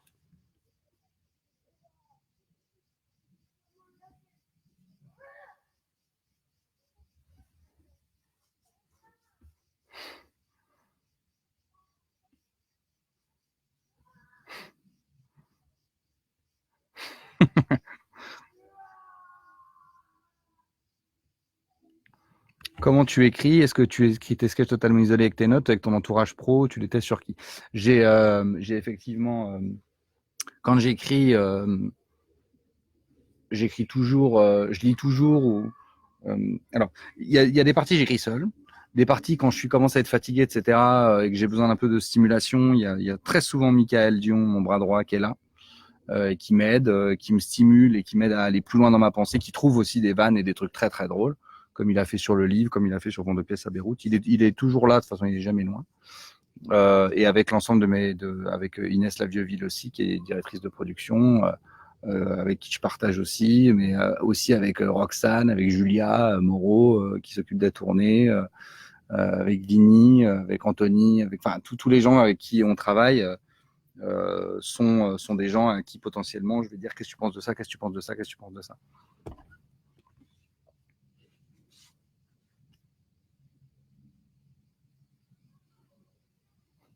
Au revoir Claire.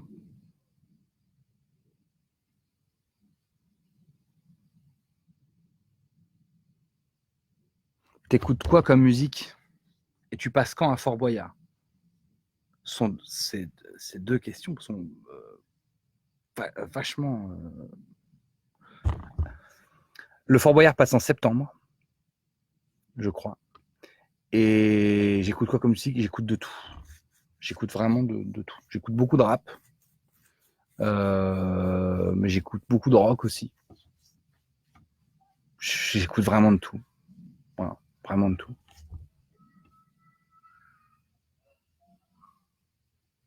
C'est quoi un rodage en fait pour toi? C'est 0% d'impro? Tu es quelqu'un dans l'équipe quand tes notes tout le long? Non, j'ai personne, j'ai pas d'impro. Enfin, l'impro, il y a toujours de l'impro dans mon spectacle, mais ça fait pas partie du rodage.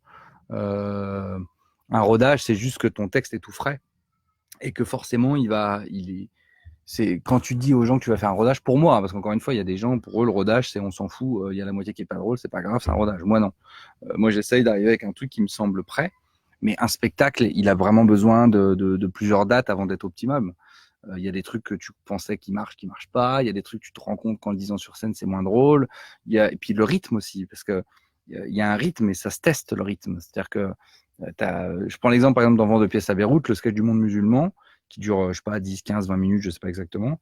Avant, il faisait presque le double et j'arrivais pas à trouver. Il y avait toujours un creux dans ce sketch. Il y avait toujours un moment où les gens riaient moins et je disais putain, mais comment je peux faire? Et donc j'ai pas arrêté de raccourcir ce sketch, d'enlever des morceaux et tout, de le remodeler jusqu'à ce que je trouve la formule qui me semblait être parfaite.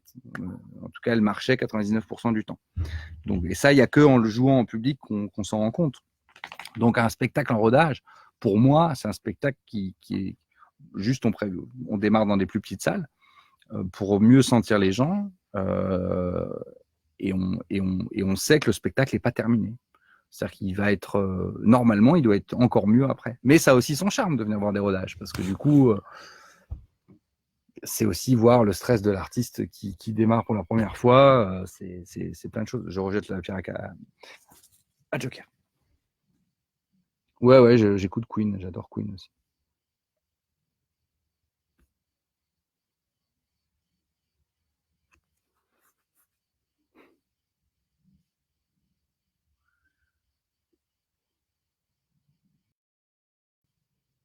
Les duos impossibles 6 sur C8, ce sera à la rentrée, je crois. Je sais pas, j'ai pas la date encore. Mais c'est bientôt. C'est très bientôt.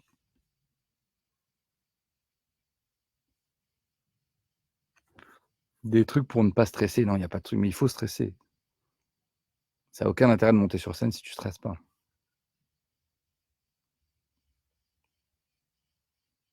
Vas-tu faire intervenir les gens du public? Oui.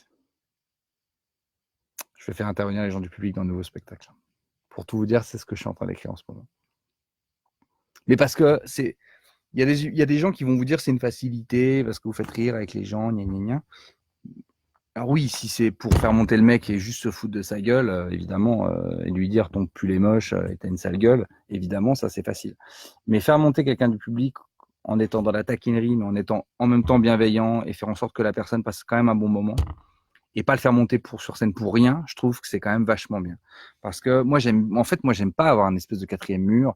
Quand j'arrive sur scène, j'ai envie de dire bonjour aux gens. Donc, c'est vrai que la plupart du temps, dans mes spectacles au début, je monte et je vais dans la salle et je déconne avec les gens et peut-être j'en fais monter un sur scène parce que je trouve que c'est une manière aussi de dire je ne suis pas, on est pareil. C'est une manière de casser ce mur tout de suite. Moi, je trouve que c'est hyper important, ça. Alors, et puis, je crois que je choisis bien les gens. J'emmène jamais quelqu'un si vraiment je sens que la personne, elle va être très mal à l'aise, elle va passer un très mauvais moment, je l'emmène pas sur scène. Je prends toujours des gens dire si quand je te prends le bras, tu me fais non, je vais pas insister, tu vois. Peut-être, je vais insister, mais je vais pas te forcer à y aller. Ça s'est toujours bien passé. Avec Vent de pièces à Beyrouth, j'ai fait 300 dates, j'ai fait monter 300 mecs sur scène à qui j'ai demandé de me péter la gueule. Déjà, je me suis jamais fait péter la gueule, et donc ça veut dire quand même que les gars n'étaient pas trop énervés contre moi. Et surtout, j'ai pas eu un moment sur scène où quelqu'un est redescendu en ayant passé un mauvais moment.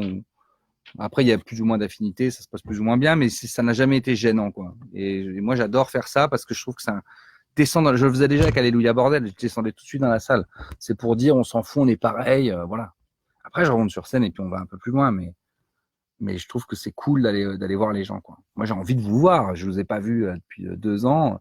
Et j'ai envie de descendre. Alors, ça va, là, ça va, les gars. Alors, machin, ça va, toi, t'es là, t'es là.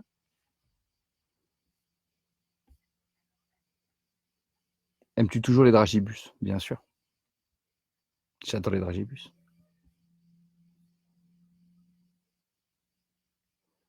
Ouais, il y a eu une demande en mariage, c'est vrai. J'avais prévu ça avec un mec. Je l'avais pris je sais plus dans quelle ville c'était.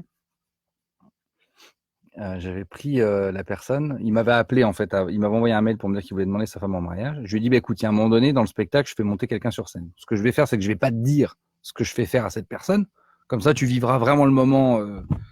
Mais par contre, je vais te choisir toi. Mais je l'avais jamais vu le mec. Donc il m'a envoyé une photo et je lui ai dit, tu t'assois là. Je l'avais fait changer de place. On avait fait croire à sa copine qu'il avait gagné des places en carré or à la radio, je sais pas quoi. Et puis, et du coup, je suis allé le chercher. Il savait pas du tout ce que j'allais lui faire faire sur scène. Donc, toute cette partie-là, avec où je lui apprends à désarmer et tout, était vraiment sincère. Sauf qu'à la fin de ça, j'ai dit, ouais, de toute façon, t'es vraiment nul.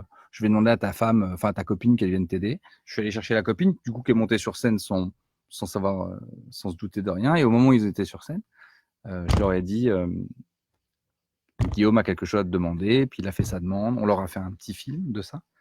Et on leur a offert un petit week-end à Londres pour leur mariage. Et ils nous ont envoyé une carte postale de Londres qui était très gênante. Et je leur ai fait croire que je l'avais accrochée dans mon bureau.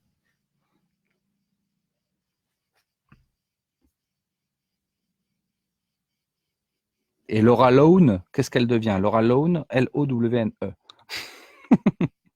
J'avais jamais vu écrit comme ça encore. C'est beaucoup plus simple, hein, c'est L-A-U-N-E. Qu'est-ce qu'elle devient? Elle va très bien. Là, elle va jouer au Canada. Elle part. Là, elle avait 2 dates ce soir et après elle part au Canada et ça se passe très bien. Elle a une tournée qui continue et on va annoncer les 2 dernières dates à Paris. Là, en septembre, on va annoncer les 2 dernières dates à Paris qui seront en avril et après la tournée sera terminée. Elle se concentrera sur un nouveau spectacle.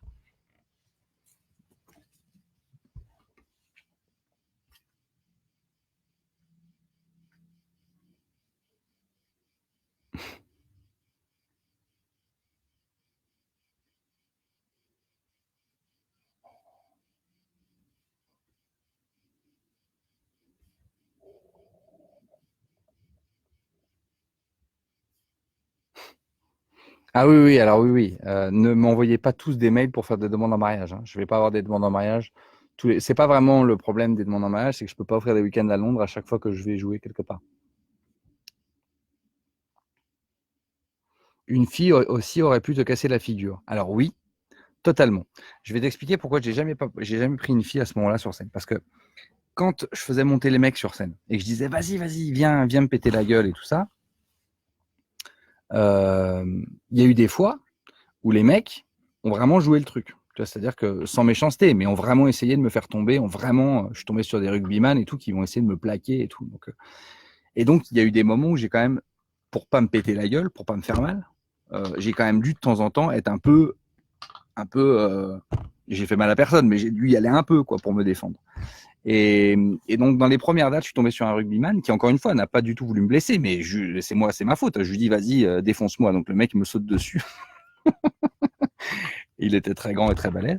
Et donc pour arriver à pas tomber, à pas me faire mal, j'ai dû y aller un peu quoi pour m'en sortir. Et en fait, comme je suis totalement conscient qu'une femme peut aussi me péter la gueule, je sais que j'aurais eu moins de facilité à être un peu plus rude avec une femme. C'est moi. Et donc du coup, j'ai préféré pas prendre de femme parce que je me suis dit si un jour je tombe sur une championne de je sais pas quoi qui veut vraiment essayer de me péter la gueule, et je me suis souvent battu avec des femmes sur des tatamis pour savoir qu'elles sont fortes. Je sais que j'aurais eu plus peur de lui faire mal ou quoi, donc du coup, peut-être à tort. Mais voilà pourquoi j'ai pas pris de femme sur scène à ce moment-là, parce que je sais que le rugbyman, il m'a attrapé, je l'ai attrapé je l'ai attrapé, je savais que j'allais pas, voilà. Ça aurait été une femme, j'aurais eu plus de mal à le faire, donc c'était pour ma propre sécurité que j'ai pas en fait pris de femme sur scène à ce moment-là.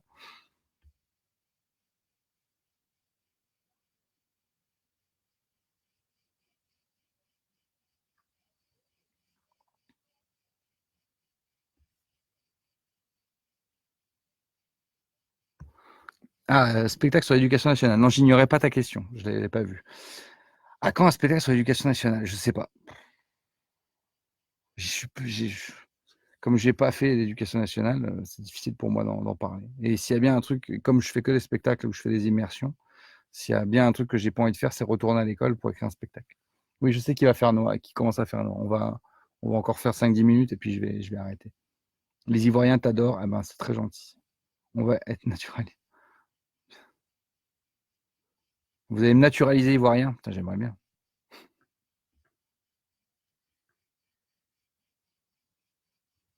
Attends, je vais faire un truc.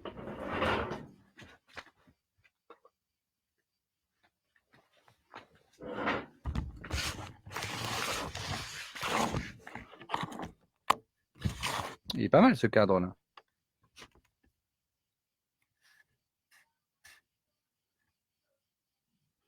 Ah, le bosseron. Oui, alors vous êtes très nombreux à me demander où est Marley. Parce que j'ai 2 chiens. J'ai un Jack Russell et j'ai un bosseron.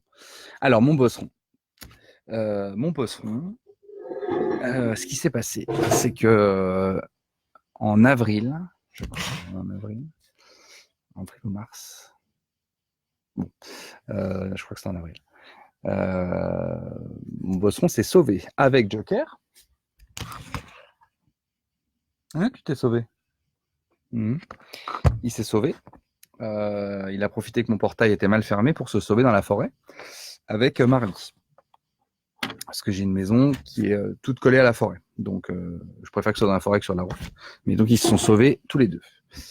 Je me suis pas inquiété tout de suite parce que c'est déjà arrivé, ils reviennent, ils vont se balader 2 heures, ils reviennent.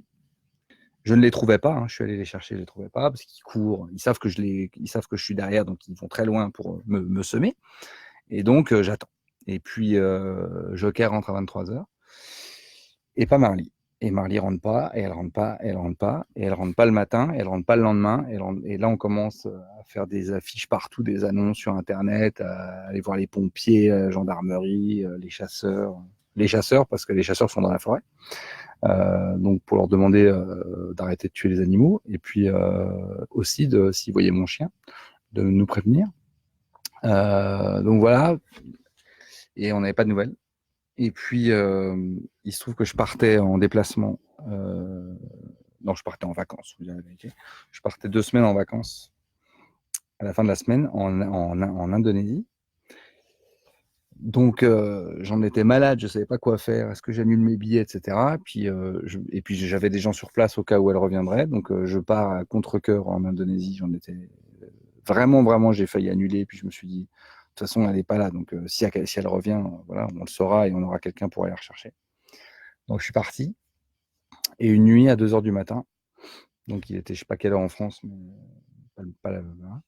On nous appelle en nous disant ouais, ben, il y a un chien qui ressemble à votre description à tel endroit dans là où vous habitez, machin. Et puis 2 signalements, 3 signalements, 4 signalements, 5 signalements. Et puis finalement, elle était en train de rentrer à la maison avec une patte cassée en 2, comme ça. Donc, on a fait tout de suite intervenir quelqu'un qui est parti la rechercher. La dame qui la garde quand je suis en tournée, en fait, elle est venue tout de suite la rechercher. Elle l'a emmenée à l'hôpital. Elle s'appelle Anne. Si tu es là, Anne, merci. Elle est partie rechercher Marly. Elle l'a emmenée à l'hôpital, dans une clinique, pour lui faire refaire la patte. On lui a fait une patte toute neuve, très chère. D'ailleurs, je me suis vraiment demandé comment les gens qui avaient des faibles revenus pouvaient soigner leur chien quand ça arrivait, parce que ça m'a coûté beaucoup d'argent. Je me suis dit, mais comment j'aurais fait il y a 5-6 ans, ou 7 ans, on va dire, j'aurais jamais pu payer ça. Et si je ne payais pas cette opération, le chien boitait toute sa vie. Donc voilà, donc on lui a refait une patte toute neuve. Et donc là, Marly, elle a des broches sur une patte. Voilà. Et du coup, comme elle doit rester immobile pendant que ça se refait, eh ben, j'ai pas pu la prendre en vacances. Voilà pourquoi elle n'est pas avec nous. Parce qu'elle doit pas être, elle doit rester assise et allongée la plupart du temps pour que sa patte se refasse bien. Donc, je la récupère fin septembre. Donc là, elle est chez la dame qui la garde, avec des vétérinaires qui viennent toutes les semaines s'occuper d'elle. Et donc, on lui retire ses broches le 17, je crois. Ouais, c'est ça, dans pas longtemps. Et donc, quand je rentre de vacances, je récupère mon chien, voilà, qui sera tout neuf. Mais donc, elle va bien. C'est juste que là, elle est en convalescence.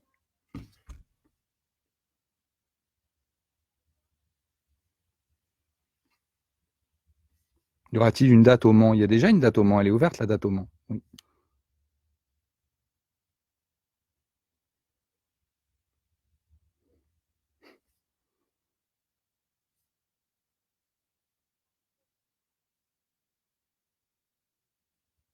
Oui, c'est pour ça que j'ai pas pris Guillaume Batz non plus, parce qu'il est fragile comme Marly. Romain. Dans quel coin je suis en vacances? Je suis toujours au même endroit, en août. Je suis toujours dans le Var. Donc, je suis dans le Var. J'ai trouvé une jolie maison. Ça fait 2 ans de suite que je la loue, parce qu'elle a une vue magnifique.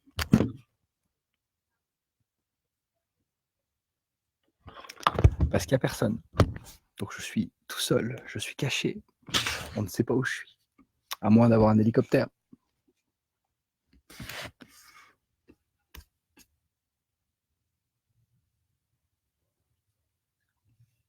C'est vraiment gentil, tous les messages très très gentils que je lis. Je les lis, hein, tous les messages très gentils que vous me mettez. Refaire des billets à la télé, ça te tente? Pas vraiment. Je dis pas que je le referai jamais, hein, mais je prends tellement de plaisir là à écrire, à être en tournée, j'aime bien aller faire les grosses têtes de temps en temps parce que c'est vraiment de l'éclate, c'est vraiment de l'amusement. Puis bon, je suis toujours aussi proche de Laurent Ruquier, donc J'adore aller déconner avec Laurent. Mais écrire un papier spécifique pour la télévision, pour l'instant, j'en ai pas. En vrai, j'aurais pas le temps déjà. Parce que écrire un truc tous les jours, c'est très long. Même toutes les semaines, c'est très long. Là, j'aurais vraiment pas le temps. J'ai trop de projets en route. Et puis là, j'aime ma liberté, en fait. J'aime la possibilité de dire oui à un projet, d'écrire pour le nouveau spectacle d'Éric Antoine, d'écrire pour moi, d'écrire pour d'autres artistes, pour les artistes que je produis, pouvoir aller en tournée, pouvoir partir 2 ou 3 semaines quelque part si j'ai envie pour écrire, pouvoir aller voir mes artistes en tournée. La vie que j'ai là, elle est géniale en fait. Et c'est vrai que j'ai plus envie d'être. J'ai hésité, hein, on m'a refait des propositions et tout en télévision, des trucs. On m'a même fait une très belle proposition il y a pas longtemps d'avoir ma propre émission où j'aurais une totale liberté d'expression et où toutes les semaines ou toutes les 2 semaines, je pourrais faire mon émission quoi avec des humoristes, etc. Et peut-être je le ferai dans ma vie, peut-être plus tard, mais là j'ai encore envie de continuer à vivre comme ça parce que ça me permet de faire plein de choses, d'aller à la rencontre des gens. Et là, le film que je vais faire, et en fait, j'ai encore tellement de trucs pour pouvoir surprendre les gens. J'ai tellement envie de pouvoir continuer à faire un peu ce que je veux euh, que pour l'instant, j'ai pas envie de me figer sur un truc. Et la télévision, pour l'instant, c'est chouette, mais c'est dur de dire tout ce qu'on peut dire en 5 minutes. Alors que là, dans un film, dans un spectacle, j'ai 2 heures, donc voilà. Mais voilà, on verra peut-être par la suite, mais je ferme pas la porte, parce que peut-être un jour j'ai envie d'y retourner. Mais pour l'instant, j'ai pas très envie d'y retourner.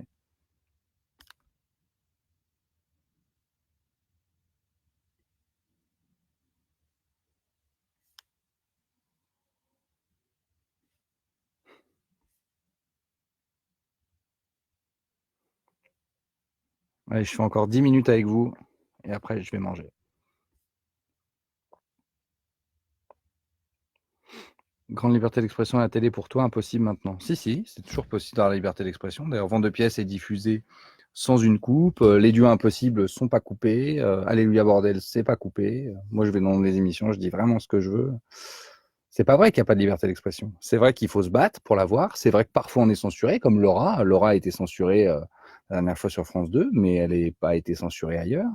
Et c'est comme de tout temps et de toute époque. Il ne faut pas confondre des gens qui gueulent sur Twitter et de la censure. Hein. C'est vraiment différent. Hein.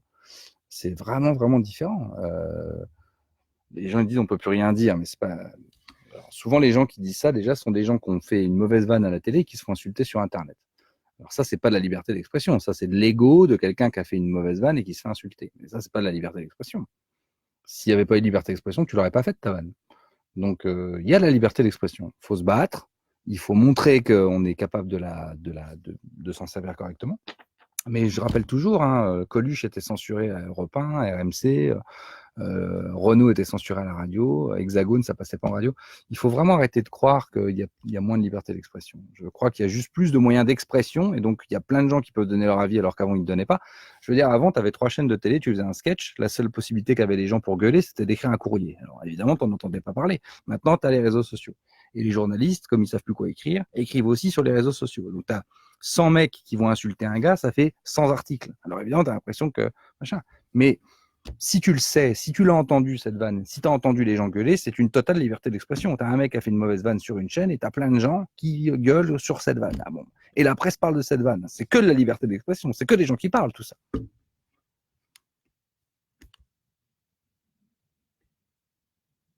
Mon plus beau souvenir de tournée, c'est quand j'étais en dédicace. Je sais plus dans quelle ville.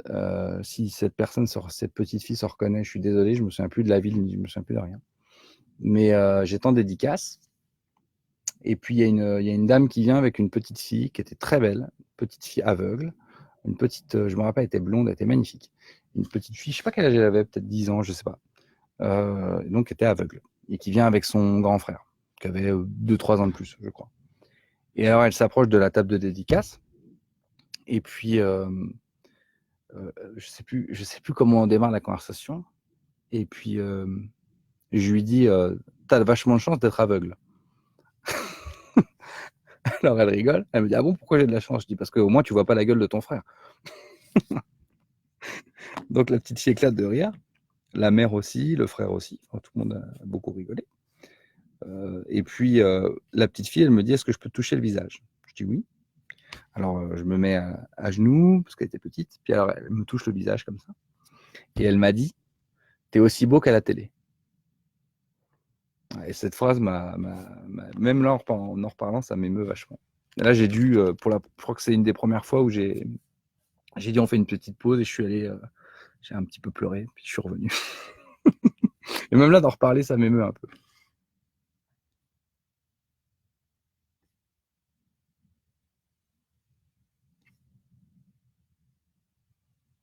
À quand la diffusion sans visa? Bientôt, j'espère. Moi, j'ai tourné des programmes de télévision et maintenant, je suis en train de discuter avec les chaînes. C'est difficile de convaincre des chaînes de télévision de faire confiance sur les programmes d'humour africains. Donc, je me bagarre. Mais je m'en fous, je me bagarre. Si j'arrive à les vendre que dans 5 ans, je les vendrai dans 5 ans. De toute façon, l'humour maintenant n'a plus de frontières et on rencontre des humoristes canadiens, des humoristes belges, des humoristes suisses, des humoristes américains. On rencontrera des humoristes africains. Donc, si c'est pas maintenant, ce sera dans quelques années, mais au moins je serai prêt.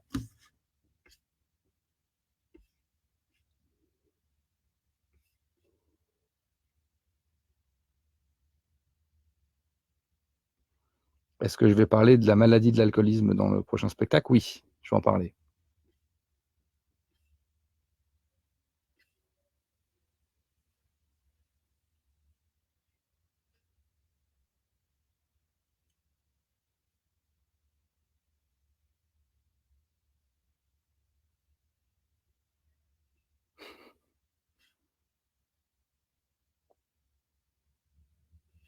Encore 6 minutes.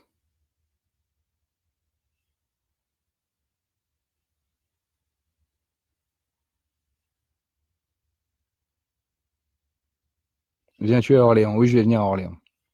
Bien sûr. Je ne sais pas si la date n'est pas déjà annoncée d'ailleurs.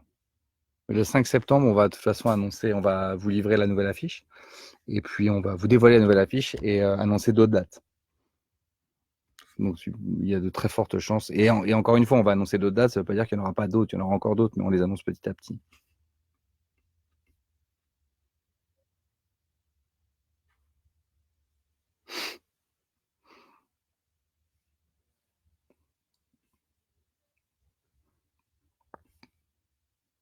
Je réponds pas parce que là, c'est que des compliments, il n'y a plus de questions. Alors, je dis rien. Pas une seule date pour Lausanne, pas possible d'en mettre une de plus. Bah, quand la première sera complète, on en mettra une deuxième, bien sûr. C'est bien parti, Lausanne aussi. Hein. On était pas 70-75% de remplissage sur Lausanne. Donc, si ça continue, on va pas tarder à en réouvrir une deuxième. Pour le Genève aussi.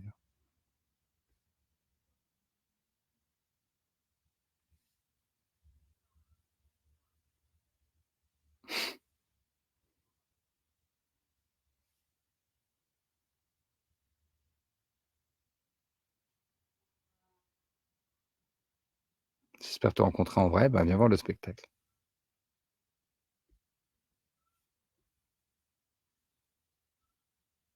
Le Fat Show, est-ce que c'était un bon souvenir? Oui, c'était un très bon souvenir, le Fat Show. J'ai beaucoup rigolé sur l'énorme TV. Je produisais une émission, c'est la première émission que j'ai produite. Ça s'appelait le Battle Show, sur la même chaîne.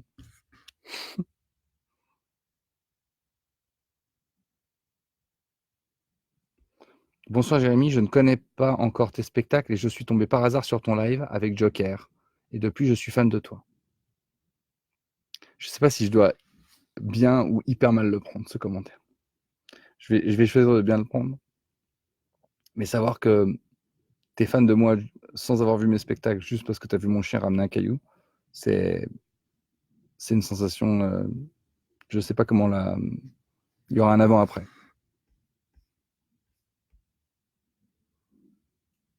Est-ce que ça a été dur de rentrer dans le monde médical pour avoir des informations pour le spectacle? Non, ça n'a pas été dur. Non, parce qu'en fait, dans l'hôpital public, la plupart du temps, c'est des gens qui ont choisi d'être dans l'hôpital public et donc qui ont quand même une âme un peu militante.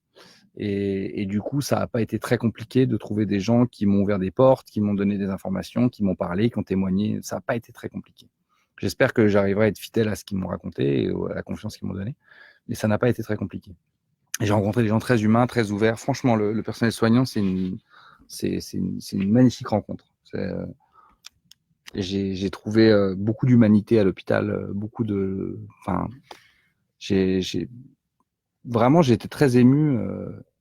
Je me doutais que ça serait comme ça, pour avoir aussi passé moi du temps parfois à l'hôpital, donc je connaissais un peu, mais c'est vraiment très touchant. Voilà. Et ils gueulent pas pour rien, quoi. S'ils gueulent, c'est pas pour. S'ils gueulent, c'est parce qu'ils veulent vraiment pouvoir continuer à faire leur travail correctement. C'est assez noble comme colère. Et j'essaierai d'en parler correctement sur scène.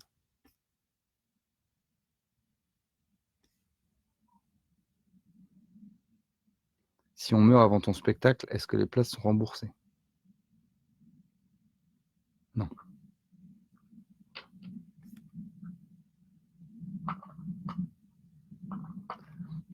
Est-ce que tu comptes venir jouer aux Antilles, en Guadeloupe, etc. Oui, oui, c'est prévu. C'est prévu. En septembre, on va annoncer les dates aux Antilles. Ouais. Encore 2 minutes.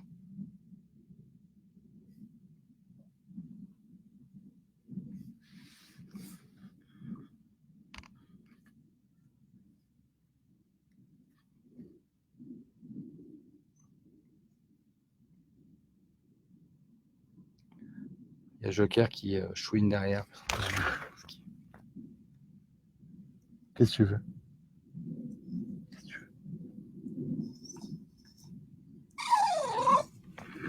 Je suis dans son caillou, j'en peux plus.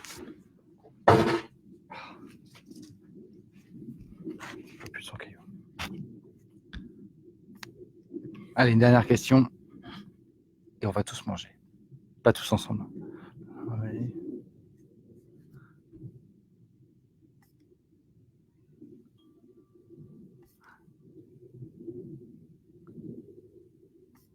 Oui, il y aura des dates prévues dans le 95, bien sûr.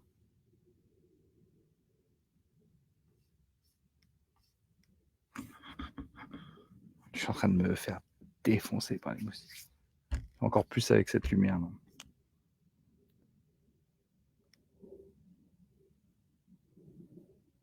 Si le spectacle n'est pas assez long pour te permettre de lire tout ce que tu peux, enfin de dire tout ce que tu peux dire sur le spectacle, est-ce que tu sortiras un livre? Oui. Oui, oui, je compte bien ressortir un livre. J'adore l'écriture du livre, ce sera la dernière question. J'adore écrire des bouquins. C'est une autre manière d'écrire. Je me suis éclaté à écrire Apio Ramoso. Donc j'écrirai un troisième. Donc tout ce que j'ai pas utilisé dans le spectacle là, que j'ai comme source, je les utiliserai dans un bouquin. Oui, c'est sûr et certain. Je me suis trop amusé à faire vendre à Pio Ramoso. Et vous avez été très nombreux à l'acheter. Donc ça fait toujours plaisir quand le plaisir est partagé. Du coup, je vais vous laisser. On va aller manger, hein, tous. Passez de bonnes vacances. Prenez soin de vous. Continuez d'être connectés. Le 5 septembre, on se donne rendez-vous pour la nouvelle affiche. J'espère qu'elle vous plaira. Si vous n'avez pas réservé vos places, faites-le. Parce que j'ai envie de vous voir. Et j'ai hâte de réouvrir des nouvelles dates. Donc le 5 septembre, on vous dévoilera l'affiche du spectacle et des nouvelles dates de tournée. Voilà. Et puis je vous retrouve sur les réseaux, sur Instagram, sur Twitter et ici. Et je referai un petit live, je pense, au mois de septembre. Voilà. Prenez soin de vous. J'espère que vous avez passé un bon moment. Au revoir.